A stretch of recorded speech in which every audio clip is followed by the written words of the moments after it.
कैसे छांट सकते हैं। इसलिए मुझे भ्रम है ये भगवान नहीं है, इनसे बढ़िया ताकतवर तो मैं हूं, मैंने मुक्त किया है इनको। अभिमान आ गया था। जब ये अभिमान आ गया था, हाँ ये मामा आते हैं, गरुड़ जी को भ्रम हुआ था। वे ब्रह्मा जी के पास गए, पूछा ब्रह्मदेव एक बात बताओ, दुनिया कहती है राम का अवतार है, वो ब्रह्म जी का है, वो परम ब्रह्म का अवतार है, वो अवतार कैसे बना? उनके बंधन तो मैं नहीं छांटे। ब्रह्मा जी ने कहा तेरी बुद्धि गई बिगड़, मैं सुधार नहीं सकता, तू ऐसा कर, तू शंकर जी के पास चला जा, शंकर जी तुझे ज्ञान देंगे, वो तुझे बताएंगे। जाना तो झुक के जाओ बेटा, आशीर्वाद दे, इन्हें दुर्गा समझ लो, आए लांगोर आते हैं। शंकर जी के पास जाओ, वे तुम्हें बताएंगे वे भगवान है कि नहीं। गरुड़ जी महादेव के पास गए, प्रभु मुझे बड़ी भारी शंका है, भ्रम है, और भ्रम क्या, मुझे तो सत्य लग रहा है, वो राम अवतार कुछ नहीं, उनके तो बंधन मैंने छांटे। अब महादेव कहने लगे तू ऐसा कर, तू काकभूषुंड जी के पास चला जा, नीलगिरी पर्वत पर उत्तर दिशा में नीलगिरी पर्वत, तू वहां चला जा। कहने क्यों महाराज? आपको नहीं पता कि पता तो मुझे है, मेरी बात तुझे समझ में नहीं आएगी। क्यों समझ नहीं आएगी? कि पक्षी की भाषा पक्षी जानता है, तू भी पक्षी वो भी पक्षी, तू गरुड़ है वो काग है। पार्वती ने खुद पूछा महादेव, वो आपके साथ पास भी आया था, और आपने क्यों नहीं शिक्षा दी कि जाने खग खगई की भाषा, पक्षी पक्षी की भाषा जानता है। और फिर कुछ दिन वहां रह लेगा, सत्संग करेगा कि बिन सत्संग में हरि कथा, और तेरी बिन मोना भाग, और मोह गए बिनु राम पद, कोई न दृढ़ अनुराग, सियावर राम जय जय राम, मेरे राम जय जय। जब ये उनके पास जाएगा तो पक्षी पक्षी आपस में जल्दी मित्रता हो जाएगी, हाल चाल पूछेंगे एक दूसरे को, एक दूसरे का रंग चढ़ेगा। काकभूषुंड जी पे तो राम का रंग चढ़ा पक्का, जो मजीठ का रंग, जैसे मजीठ के फल का रंग कभी नहीं उतरता है, तो ऐसे उनको इस गरुड़ का रंग तो उन पर काकभूषुंड जी का रंग, प्रीत का रंग, राम का रंग इस पर जरूर चढ़ जाएगा। इन दोनों का सत्संग हो जाएगा तो राम जी के चरण में दृढ़ अनुराग हो जाएगा। अब जब सत्संग चला था तो गरुड़ जी को सारी ही की सारी रामायण सुनाई थी। अब जब सारी रामायण सुन ली गरुड़ जी ने, कहा महाराज आनंद आ गया, मैं मान गया कि राम जी अवतार हैं, नारायण अवतार है, परम ब्रह्म का अवतार है, और लक्ष्मण जी शेष का अवतार है, सीता जी लक्ष्मी का अवतार है। लेकिन एक बात मेरे समझ में नहीं आई, इतना बड़ा ज्ञानी मेरे सामने, आप तो मेरे गुरु हो गए, आपने शिक्षा दी, भक्ति भी दी, शक्ति भी दी, ज्ञान भी दिया, वैराग्य भी मुझे ला दिया, भ्रम टूट गए। लेकिन एक बात समझ में नहीं आई, इतना बड़ा ज्ञान कौवे के रूप में, मुझे ये बताओ आप काकभूषुंडी बने कैसे, आप कौवे के रूप में आए कैसे, मुझे अपना चरित्र सुना दो। तो आज काकभूषुंडी बताते हैं, ये उत्तराखंड शुरू हो गया आपके सामने, लंका कांड जो है। जय श्री राम। कहा कि मैं तुम्हें बताऊं, बाल राम मेरे इष्ट देव हैं। अवधपुरी में अवतरित हुआ था, तब मैं 5 साल का था। मैंने भगवान की बाल लीला देखी, जहां जहां प्रभु जाते वहां मैं उड़ता, आंगन में पड़ी उनकी झूठन खाया करता था, भाग जाता था। प्रभु रोते थे तो मुझे हंसी आती थी, देखो कैसे रोते, बड़े सुंदर रोते थे। लेकिन मैं उनका मालपुआ उठा लेता था, भगवान फिर उस मालपुआ के कारण रोते थे और मैं उड़ जाता था। तो काकभूषुंडी कह रहे मुझे भी भ्रम हो गया था, ये कैसे भगवान है? ये कैसे भगवान? तो प्रभु ने लीला दिखाई, जब मैंने भगवान का मालपुआ उठाया तो मुझे भ्रम है, भगवान ने मैं टुकड़ा उठाया, एक टुकड़े के पीछे रो रहे हैं। तो भगवान ने फिर माया लगाई, समझाया सारी बात, क्या करा कि जब मैं उड़ा तो वे मुझे पकड़ने के लिए दौड़े। मैं सब लोगों में उड़ता फिरा, ब्रह्मलोक तक गया, परंतु राम जी की भुजा इतनी लंबी हुई, जिस लोक में गया वही राम जी की भुजा मुझे पकड़ने के लिए पहुंच जाती। केवल 2 अंगुल का अंतर रहा। मेरे प्रेम में, समर्पण में कमी थी। मोह और माया, ये 2 उंगलियों का अंतर इसलिए था। मैं मोह में और माया में धंसा हुआ था। कभी भी भुजा ने मेरा पीछा नहीं छोड़ा। मैं घबरा कर गिरा, अयोध्या के आंगन में गिरा। मुझे देखकर राम जी हंसे तो मैं उनके मुख में चला। जब मुंह हंसे तो भगवान के मुख में चला गया। मैं मुख में चला गया तो मैंने मुख में अनेकों ब्रह्मांड देखे। जय यशोदा माता ने कहा, खोल मुख, तू झूठ बोलता है, तूने मिट्टी नहीं खाई। नहीं मैया, मैंने मिट्टी नहीं खाई, खोल मुख। मुंह खोला तो अनेकों ब्रह्मांड दिखा दिए। तो ऐसे ही मैं उनके मुख में चला गया। उनके पेट के अंदर मैंने अनेकों ब्रह्मांड देखे। एक एक ब्रह्मांड में रहूं बरस सत एक, 100 बरस तक एक एक ब्रह्मांड में रहा। खाली एक नहीं, अनेक ब्रह्मांड देखे। एक बेदी देखते फिर मैं अंड कटहा अनेक अनेक अनेक ब्रह्मांड मैंने उनके पेट में देखे। प्रत्येक लोक में मैंने देखा अलग अलग ब्रह्मा है, अलग ही विष्णु है। हर लोक में अलग अलग ब्रह्म। ये नहीं कि एक ही ब्रह्मा जी, उस लोक में एक ही ब्रह्मा जी। मैंने अलग अलग ब्रह्मा जी देखे, अलग अलग मैंने वहां महादेव देखे, अलग अलग विष्णु देखे, लेकिन हर लोक में राम जी एक ही देखे। सबके भिन्न भिन्न रूप थे, लेकिन हर लोक में राम जी का वह रूप देखा। और उभय घड़ी में सब देखा, भयो भूमित मन मोह विसिखा। 2 घड़ी के अंदर ये सारी माया राम जी ने मुझे दिखा। 2 घड़ी के अंदर 100 वर्षों का मुझे जो है सारा अनुभव करा दिया। यह सब 2 घड़ी में, उभय घड़ी 2 घड़ी 45 मिनट की होती है, एक घड़ी 22.5 मिनट की होती है। यह सब 2 घड़ी में देखा, अति विकल हो गया। राम जी हंस दिए। जब खिलखिला के हंसे तो मैं उनके मुख से बाहर आ गया। तब जाके कुछ मुझे शांति मिली। उन्होंने अपना कर कमल मेरे सिर पर रखा, मेरा सारा भ्रम दूर हो गया। वो तो बात सही है, पर यूं तो बताओ आपको कौवे की देह मिली क्यों? मेन प्रश्न तो मेरा ये था। आपको कैसे भ्रम होगा वो तो ठीक है, आपने बता दिया कि मुझे भी शंका होगी थी। गुरु तू कुछ चिंता कर, तुझे शंका होगी तो कोई बात नहीं, तेरी शंका रामायण सुन के दूर हो गई। लेकिन ये बताओ आपको ये देह मिली तो मिली कैसे? तब उन्होंने कहा एक कल्प की बात है। रामायण खाली एक युग एक कल्प के नहीं, कह रहे एक कल्प की बात है कि अवधपुरी में शूद्र जाति में जन्मा, मन कर्म वश से मैं शिव जी की भक्ति करता था। एक साधु से मेरा परिचय हो गया, वो ब्राह्मण थे। मैंने अपना गुरु बना लिया। मैंने कहा मुझे किसी भगवान का मंत्र, शिव जी का मंत्र दो। तो उन्होंने मुझे शिव जी का मंत्र दिया। मैं शिव की पूजा करता था। और अगर वो ब्राह्मण मेरे गुरुजी राम जी का पाठ पढ़ाए या विष्णु जी का या कुछ और, तो मैं सुनता नहीं था, अपमान करता था उनका बहुत। और शिव जी को बड़ा मानता था, विष्णु जी की मैं निंदा करता था, संतों की भी निंदा करता था, ब्रह्मा जी की भी निंदा करता था। गुरु बहुत दुखी होते थे, अरे भाई ये ठीक है तू शिव जी की भक्ति करता है, शिव जी में तेरा अमिट प्रेम है, लेकिन जो शिव का भक्त होकर विष्णु की निंदा करता है उसे कभी भी मोक्ष नहीं मिलता। और जो विष्णु का भक्त होकर शिव की निंदा करता है उस पर कभी शिव की दया नहीं होती। बहुत समझाया, लेकिन मैंने अपने गुरु जी की बात नहीं मानी। मैं बार बार उनको अपमान करता रहता था, नहीं गुरु जी आप ठीक नहीं पढ़ाते हो, विष्णु जी छोटे हैं और शिव जी बड़े। ये बात मन में आती थी। एक दिन की बात, मैं शिवालय में पूजा कर रहा था, उस दिन में गुरु जी आ गए मेरे। मैंने सोचा गुरु जी को बाद में पूजा कर लूंगा, पहले अपने शंकर जी की पूजा कर लूं। इस बात पे गुरु तो नाराज नहीं हुआ कि उठकर प्रणाम किया, लेकिन भगवान शंकर नाराज हो गए। मेरी पूजा बाद में, पहले गुरु की पूजा। मेरी पूजा बाद में, पहले गुरु की पूजा है। और शिव जी ने मुझे श्राप दे दिया, अरे ओ मूर्ख, गुरु से बैर करता है, गुरु को छोटा समझता है, गुरु का अपमान करता है, जा कोटि युगों तक रो रो नरक में पड़े, फिर तिर्यक योनि में आए और 10,000 जन्मों तक तू दुख पाए।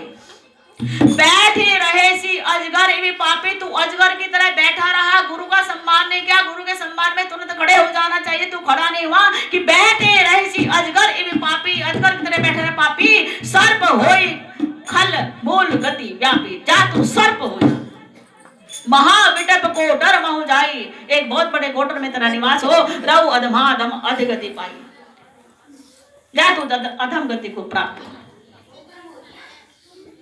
जब शिव जी के इतने दुर्वचन सुने मेरे गुरु ने कि श्राप दे दिया, तो गुरु जी सदैव हाय हाय, ना मैं आता और ना मेरे शिष्य वो श्राप मिलते। गुरु दर्वित हुए, भगवान शंकर को तो दया मुझ पर नहीं आई, लेकिन मेरे गुरु को मुझ पर दया आई। उन्होंने भगवान शंकर की स्तुति की, हाथ जोड़कर नमामि चामीशान निर्वाण रूपं विभुम व्यापकं ब्रह्मवेद स्वरूपं निजां निर्गुणां निर्विकल्पं निरीहं चिदाकाशमाकाशवासं भजेऽहं निराकारं करमूलं तुरीयं गिराजं गोदितमीशं गिरीशं करालं महाबलकालं प्रपारं गुणाकारं संसारकारं सोऽहं सुधाराधिकां कटिघोरं मंदिरं मनोभूतकोटिप्रभातं शरीरं निर्गुणमूलिकालोलिनीकारुगं कलशकलवरेणुगण्डेभुजं कचलते गुणराम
प्रसन्नं भगवान परम प्रभु श्री रामलाल बता रहे हैं कि जब मेरे गुरु ने शंकर भगवान जी की इतनी स्तुति की तो शंकर भगवान गदगद हो कहा,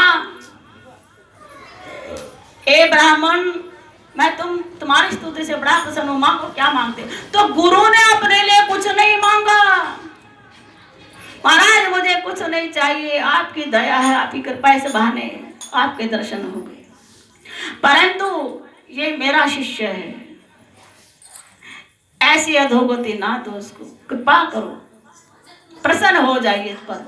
भगवान ने कहा ठीक है, देखो मैंने इसको श्राप दिया है, 1000 जन्म अवश्य पाएगा, परंतु जन्म मरण का दुख इसे नहीं लगेगा। जैसे हर इंसान को लगता है ऐसे जन्म मरण का दुख नहीं मिलेगा। किसी भी जन्म में इसका ज्ञान नहीं होगा, इसकी गति सर्वत्र होगी, सब जगह जा सकता है। और शिव भक्त ये तो है ही, लेकिन ये पूरी में भी जन्म लेगा, इसके हृदय में राम जी की भक्ति जागृत हो जाएगी। चैतन्य राम जी की भक्ति का वरदान दे दिया। गुरु जी प्रसन्न हो गए। कहा विंध्याचल पर्वत पर, पहले तो मेरे कई जन्मों में कहा ना अधम से अधम गति पाएगा, फिर विंध्याचल पर्वत पर मैंने सर्प की योनि पाई, वहां भी राम राम रटता रहा और शिव जी का ध्यान करता रहा, अपने गुरु का ध्यान करता रहा। मेरा शरीर छूट गया, हजारों जन्म लिए मैंने, परंतु जन्म ने मरने का दुख मुझे लेश मात्र भी नहीं हुआ। हर जन्म में मुझे अपने गुरु की बड़ी याद रही। मेरा गुरु कितना सहन शक्ति वाला था, कितना नरम था, कितना ज्ञानी मेरा गुरु था। बहुत मेहनत की मेरे साथ और मैं बार बार गुरु का अपमान कर देता। हर जन्म में मैं अपने गुरु को नहीं भूल पाया। और उसके बाद क्या हुआ तो कहते हैं कि मैंने फिर अयोध्या में जन्म लिया, ब्राह्मण शरीर में। अब की बार ब्राह्मण शरीर में जन्म लिया, क्योंकि मेरा मन भगवान में बहुत फंस चुका था। तो सुमेरु पर्वत पर गया, लोमस ऋषि के आश्रम में मैं गया और मैंने कहा कि आप मुझे गुरु दीक्षा दें। तो लोमस ऋषि ने मुझे गुरु दीक्षा दी, मंत्र दिया। पर उन्होंने कहा निर्गुण ब्रह्म का उपदेश दिया, निरंजन जो दिखाई नहीं देता, बिन पग चले सुने बिन काना। लेकिन मेरा मन तो सगुण भक्ति में था। मैंने कहा गुरुजी निर्गुण भक्ति का उपदेश नहीं, सगुण भक्ति का उपदेश करो। तब लोमस ऋषि ने समझाया, अरे सगुण वाले को एक दिन निर्गुण में आना पड़ता है कि निर्गुण में आओ ना आओ, लेकिन सगुण भक्ति का उपदेश दो। लोमस ऋषि निर्गुण भक्ति का उपदेश करते हैं और मैं उनका खंडन करता, वहां पे मैं गुरु जी का अपमान कर बैठा। उनकी बात प्यार से सुन लेता, क्या पता मेरे अंदर निर्गुण की भक्ति थी, परिपक्व हो जाती, सगुण से ऊपर उठा देते। लेकिन वहां में जैसे जैसे निर्गुण भक्ति का, निराकार का, सांख्य योग आदि का वो मुझे उपदेश देते, मैं उनका खंडन करता, बार बार उनका अपमान करता। बहुत अपमान किए जाने से ज्ञानी के हृदय में भी क्रोध आ जाता है। मेरे गुरु के हृदय में क्रोध आ गया। बार बार अपमान से लोमस ऋषि ने श्राप दिया, अरे नीच अधम, गुरु का अपमान करता है और गुरु के ज्ञान का खंडन करता है, अपने ज्ञान को अधिक ऊंचा बताता है, जा तू चांडाल पक्षी हो जा। क्या कहा? जा तू चांडाल पक्षी हो जा। मैं तुरंत कौवा बन गया। लेकिन गुरु तो गुरु होते हैं, श्राप तो दे दिया, फिर दया आ गई। देखो श्राप तो दे दिया, क्या करूं, क्रोध दिला देता है। लेकिन गुरु का क्रोध जैसे ठंडा हुआ, फिर उनकी बुद्धि पलटी। उन्होंने मुझे अपने निकट बुलाया, अच्छा चल ठीक है, मैं तुझे आज राम का मंत्र देता हूँ, तुझे राम जी की भक्ति का उपदेश करता हूँ, तू बाल राम का ध्यान किया कर। और मुझे बहुत सारे वरदान दिए, मेरे शीश पर जो है हाथ फेरा। फिर आकाशवाणी हुई कि यह मन से, वचन से, कर्म से राम जी का भक्त होगा, तब गुरु को चैन पड़े। अर्थात वहां भी मेरा गुरु ने मेरा उद्धार किया। इसलिए तब से मैं काग के रूप में हूं। मेरा पूरा ज्ञान है, राम जी की भक्ति में रमण करता हूं। गरुड़ जी ने साष्टांग प्रणाम किया कागभूषण जी को। फिर गरुड़ से अनेकों प्रश्न किए, ज्ञान के, ध्यान के। फिर पूछा सबसे बड़ा शरीर, सबसे दुर्लभ शरीर कौन सा है, सबसे बड़ा जो पाप है कौन सा है, सबसे बड़ा पुण्य कौन सा है, सबसे बड़ा सुख कौन सा है, सबसे बड़ा दुख कौन सा है, मनुष्य के मन के रोग क्या क्या, सारी बात बताइए। उत्तरकांड चल रहा है। तब उन्होंने कहा मनुष्य के समान को दे नहीं, नर तन समन कौन दे, जीव चराचर जाचते ही। देवता भी तरसते हैं इसके लिए, नरक स्वर्ग अपवर्ग निसेनी, क्योंकि इसी शरीर में नरक भी जा सकते हैं, स्वर्ग भी और मोक्ष भी पा सकते हैं। ज्ञान विराग भक्ति शुभ देनी, ज्ञान विराग के सब इसी शरीर में रहकर प्राप्त किया जा सकता है। सो नर तन धरी भजे न जे नर सोई विषयरत मंद मंद तर। ऐसा मनुष्य का शरीर पाकर भी जो विषयों में लगा रहता है, भगवान की पूजा नहीं करते, कांच कृष्ण बद लेते ले करते डार पारस मणि दे। अर्थात जैसे उसने अपने हाथ से पारस डाल दिया हो और वह कांच के टुकड़े ले आया। फिर कहा नहीं दरिद्र सब दुख जगमाई, दरिद्रता के समान कोई दुख नहीं, संत मिलन के समान कोई सुख नहीं, और परोपकार के अलावा व्यक्ति का कोई भी कर्म योग नहीं। कहा परम धर्म श्रुति विदित अहिंसा, यानी कि अहिंसा ही सबसे बड़ा परम धर्म है। और यानी कि सबसे बड़ा पुण्य है। पर निंदा सम अग्नि गरिसा, और दूसरे की निंदा करना सबसे बड़ा पाप है। हर गुरु निंदा दादुर होई, जन्म सहस्र पावतन कोई। जो अपने गुरु की और हर की निंदा करता है वह मेंढक होता है, सहस्र जन्म पाता है, उसका उद्धार नहीं होता। बहुत सारा ज्ञान दिया, बहुत सारे मानस के रोग समझाए उन्होंने, लेकिन सारी बस जितनी मानस, आज तो संक्षेप में बता रही हूँ, सारे मानस रोग समझा कर कहा जितने भी रोग हैं, जितने भी मनुष्य के तन के, मन के, देह के जितने भी रोग हैं, कि सब जड़ अधर, सब अधर्मों की, सब पाप की, सब अज्ञान की, ये एक ही जड़ है कि मोह सकल व्याधि ने कर मोला, तिनते पुने उपजई बहुधूला। राम सिया राम सिया राम, जय जय राम, राम सिया राम सिया राम, जय जय राम। मोह सकल अधर्म की, सारे रोग की, सारे जन्म मरण की, भवसागर की सारी जड़ है मोह। तब उन्होंने कहा कि ये मोह कब नष्ट होगा। देखो बहुत सुंदर चल रहा है प्रसंग, दे दो उनको ये मोह। अभी 10 मिनट 15 मिनट की कथा हो रहेगी, चैन से सुन लो। सुनते गरुड़ जी कह रहे हैं कि आप ये बताओ, जब सब उपाधियों की, आदियों की, व्याधि की जड़ मोह है, मोह कैसे नष्ट होगा। का नेम धर्म आचार तप ज्ञान जग तप दान, और भेषज पुण्य को दिन नहीं रोग नहीं जाए हरि। चाहे कितना नियम अपना लो, संयम अपना लो, कितना बड़ा धर्म अपना लो, कितना बड़ा व्यवहार कर लो, कितना ज्ञान इकट्ठा कर लो, कितने यज्ञ इकट्ठे कर लो, कितना हवन कर लो, कितने मंत्र जाप कर लो, ये रोग जाने वाला नहीं है। गरुड़ जी फिर रोग जाएगा कैसे कि राम कृपा, अरे राम कृपा नासई सब रोगा, जो ही भांति बने संयोगा। राम सिया राम सिया राम, जय जय राम, राम सिया राम सिया राम, अगर राम की कृपा हो जाए तो मोह और माया दोनों नष्ट हो जाए, ज्ञान पैदा हो जाए, वैराग्य हो जाए। कि राम जी की कृपा कब प्राप्त होगी, कि राम जी की कृपा भी किसी तरह से प्राप्त नहीं हो सकती, फिर कैसे होगी। बस एक ही है उपाय, दूसरा उपाय द्वितीय नास्ति, दूसरा उपाय नहीं। कैसे कि सद्गुरु वैद, कि सद्गुरु वैद वचन विश्वासा, और संशय है नहीं विषय के आशा।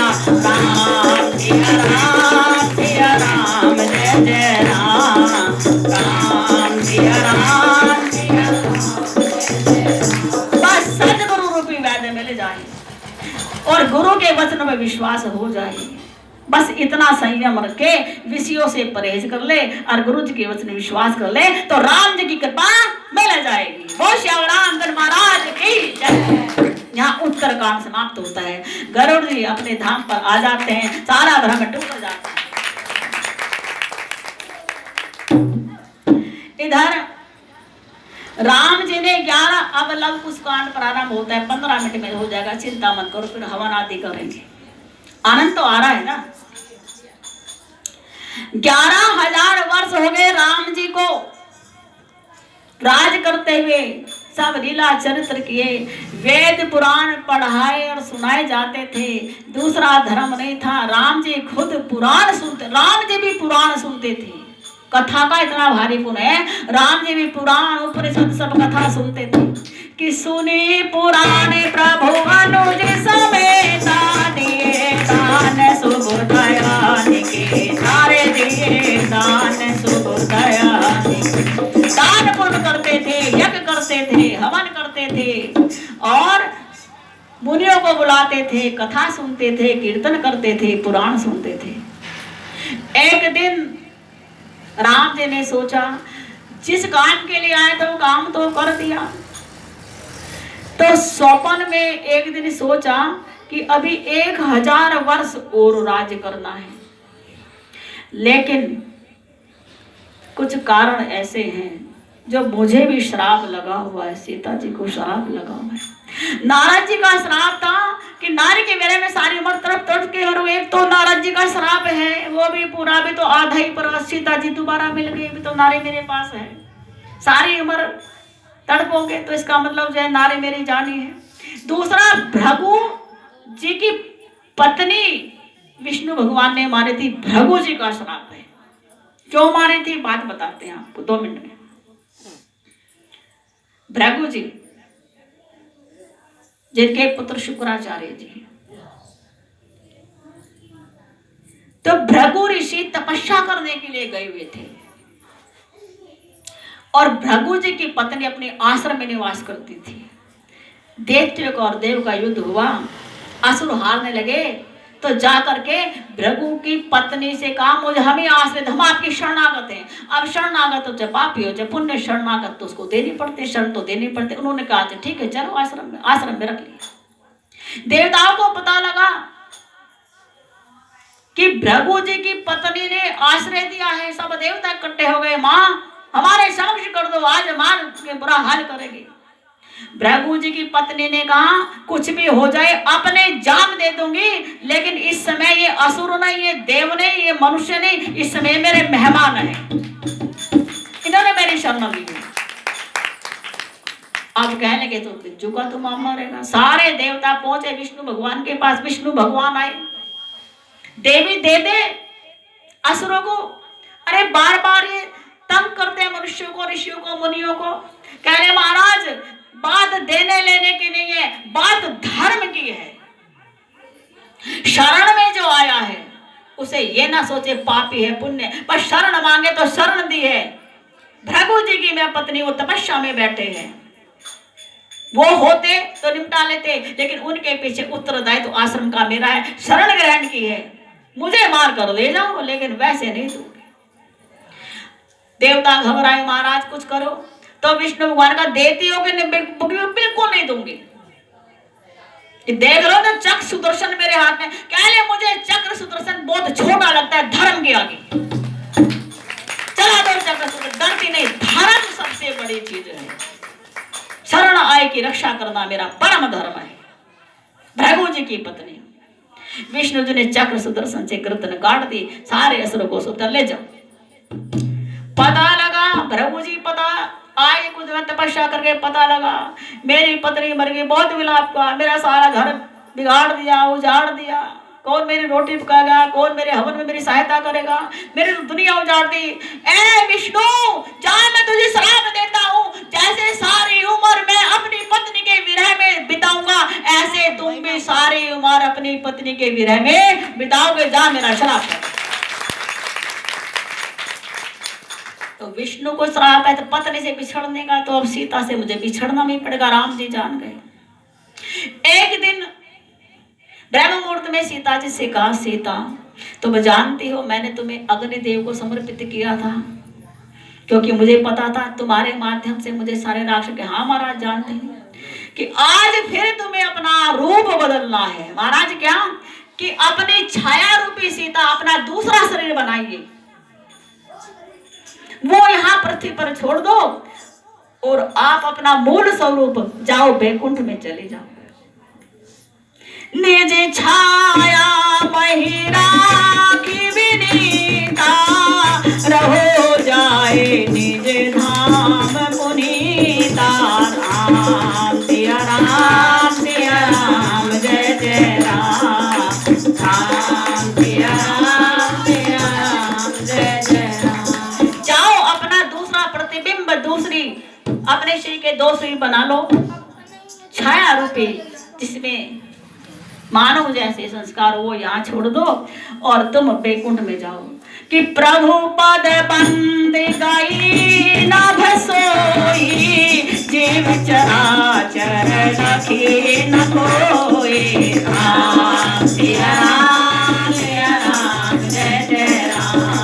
राम सिया राम सिया राम, जय जय। लोग कहते हैं राम जी बड़े कठोर थे, हाय सीता को त्याग दी। दुनिया का व्यक्ति भी अपनी पत्नी से इतना प्यार करता है कि इतना बड़ा दम न देता। राम जी बड़े कठोर है। देख लो राम जी कितने दयालु हैं। लक्ष्मण जी को कष्ट ना मिले, लक्ष्मण जी रावण के कैद में जो है बंदी ना बने, पहले ही अग्निदेव के पास सुरक्षित कर दिया था। और आज लक्ष्मण जी को वनवास ना मिले तो लक्ष्मण जी को अपने धाम में पहले ही भेज दिया। तो राम सीता कहाँ लगो।